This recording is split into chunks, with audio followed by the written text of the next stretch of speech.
Hey everyone! Today, I will be showing a Kindred guide to help you understand the champion better.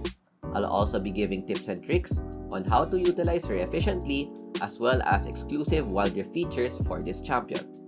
First up is Kindred's passive, which is the most complicated skill.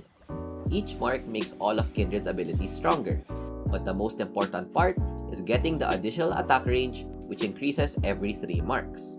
After getting 3 marks, your range will increase by 75, and then the next 3 will only increase it by 25.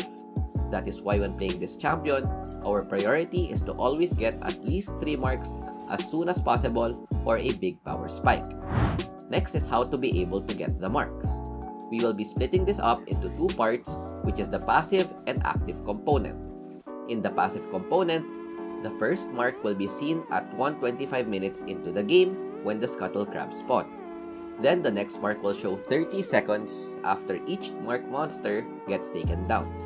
My first tip regarding this is to always time when the last mark was taken and look at your own marks to be able to gauge where the next one will spawn at. At 0 marks, it will only spawn at the scuttle crab. It is completely random whether it will show at the top or bot scut, making it a complete coin flip.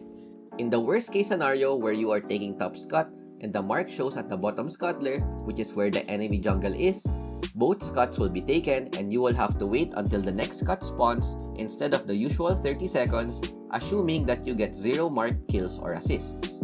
One tip to prevent this is when you lose the coin flip on the crab spawn, go back and clear your own camps while the opponent takes down the mark scuttle. Once the mark is down, just wait 30 seconds and this will guarantee that the next mark will show on your own scuttle. Be patient and only take the crab early when it is being contested by the opposing team. Once you are on your first mark, the second and third mark will spawn either at the scuttle, raptors, or grom. Take note that the marks will never spawn on your own camps. Once on the 4th mark, the preceding marks will spawn even further, either at the red buff, blue buff, or krugs. At the 8th mark angle, the marks will only be at either the Baron, Dragon, or Herald. Here is a summarized version of where the marks will spawn. One last tip for the passive component is tracking. Unlike in the League PC version, where the marks will disappear in the minimap after 15 seconds when cleared by the enemy in Fog of War, in Wildrift, marks will disappear in the map immediately after it has been taken. Assuming you can see all the enemy laners and the mark suddenly disappears, this gives instant information on where their jungle is and allows your team to react appropriately. Now we go to the active component, which allows you to mark one enemy champion at a time. Getting a kill or assist on the marked champions will grant you a passive stack. That is why you would always want to mark the easiest champion to take down. One more thing that is exclusive to Wildrift is that marking an enemy champion will show you their location for 1 second. This part is broken because when used correctly, this would allow you to know where the opponents are. A tip I can give you is to always mark the enemy jungler at the 20-second mark and not at the start of the game. This way, you would immediately know where they started and can easily plan ahead on your next steps. Another way to use this is to mark an enemy laner at 4 minutes into the game.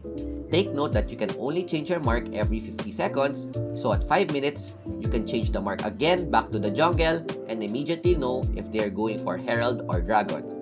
This feature can be abused in multiple ways to easily know where the opponent is, especially in clutch situations where you have no vision. When ganking a guaranteed kill, immediately mark the target and wait 5 seconds in order to get the passive stack. Lastly, Kindred deals more damage to marked targets, which only applies to the buffs and small monsters. Going to Kindred skills, this champion's first skill is pretty straightforward. This allows you to dodge skill shots, gives a bit of mobility, and can hop through thin ledges.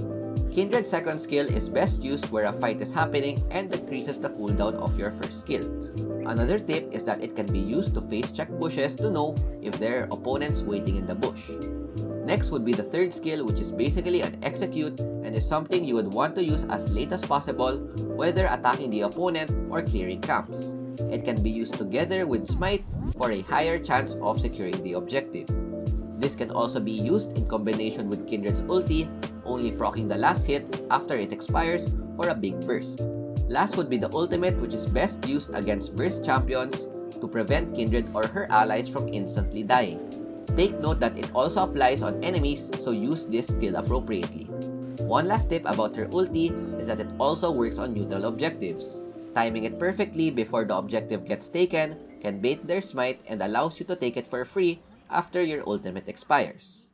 These are the tips and tricks regarding Kindred in Wild Rift. If there are any tips or suggestions that you'd want to share, feel free to comment down below. If you enjoyed the video, kindly leave a like and subscribe for more guides like this. That is it for me. Thanks for watching and peace out. Ciao ciao!